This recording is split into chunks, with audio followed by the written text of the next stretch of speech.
चलो हम आज आपको बताने चल रहे हैं कि रासायनिक समीकरण क्या होता है, यानी रासायनिक समीकरण किसे कहते हैं। केमिकल इक्वेशन किसी रासायनिक अभिक्रिया में भाग लेने वाले तत्वों, परमाणुओं, यौगिकों, अभिकारकों को हम तथा बनने वाले नए पदार्थ, यौगिक उत्पाद को सूत्रों तथा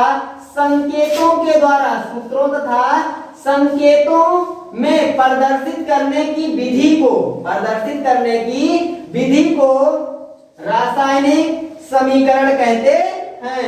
या हम कह सकते हैं किसी रासायनिक अभिक्रिया में अभिकारक को तथा उत्पाद को संकेत व सूत्र में व्यक्त करने की विधि प्रक्रिया क्या कहलाती है, रासायनिक समीकरण कहलाती है। उस उदाहरण इस तरह से कह रहा है कार्बन और ऑक्सीजन, फिर इधर है आपका तीर के बाद कार्बन डाइऑक्साइड है।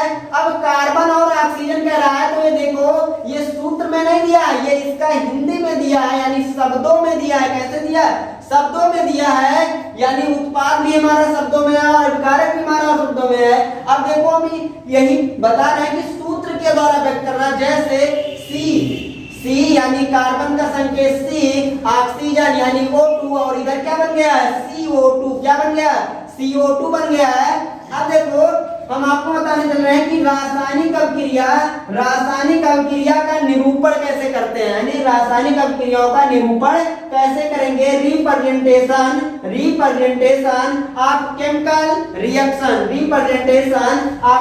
रिएक्शन किसी भी रासायनिक अभिक्रियाओं को निम्न प्रकार से, यानी निम्न संकेतों के द्वारा हम क्या कर सकते हैं, व्यक्त कर सकते हैं।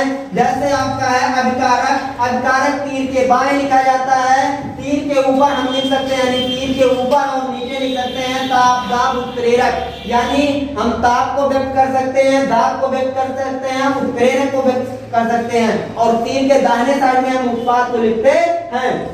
और इसकी भौतिक अवस्था को भी हम लिखते हैं, जैसे इसकी भौतिक अवस्था क्या होती है, ठोस, द्रव, गैस, जलवाष्प, विलयन, कुछ भी जो भी है। अब है अभिकारक। अब अभिकारक क्या है, अभिकारक किसे कहते हैं। अभिकारक वह पदार्थ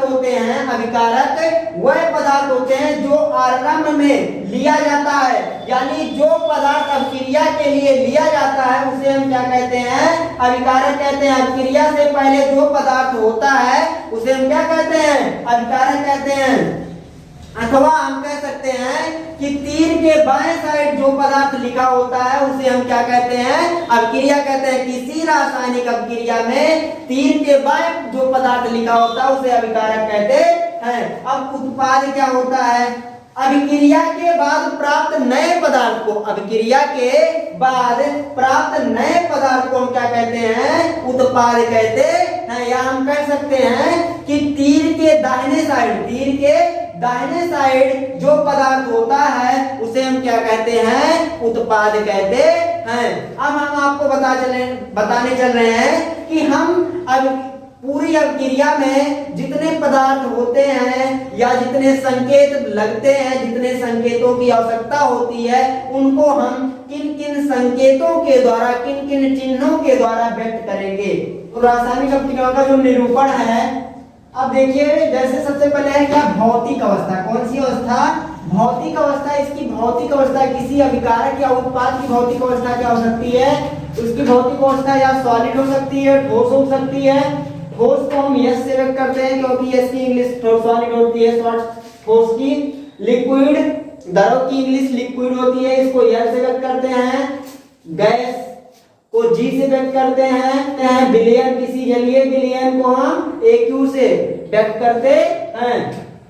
अब देखो ये जो चिन्ह है इसको आप डेल्टा भी कह सकते हो और त्रिभुज भी कह सकते हो, और इससे क्या प्रदर्शित किया जाता है, ताप। क्या प्रदर्शित किया जाता है, ताप। किसी भी रासायनिक अभिक्रिया के ऊपर आप इस प्रकार से व्यक्त कर सकते हो, यानी ये ताप है, यानी गर्म हो रहा है, यानी अभिक्रिया में क्या हो रहा है, अभिक्रिया में गर्म हो रहा है। तो अगर इसी को हम ऐसे उल्टा कर दे चिन्ह तो ये हो जाता है ठंडा का चिन्ह, मतलब अब क्रिया मतलब जम रही है, अब क्रिया में जो पदार्थ है वो जम रहा है। उसके बाद अगर कहीं पे सिर्फ एक तीर लगा हो एक ही साइड की तरफ तो उसको हम कहते हैं अनुत्क्रमणीय चिन्ह। कौन सा चिन्ह?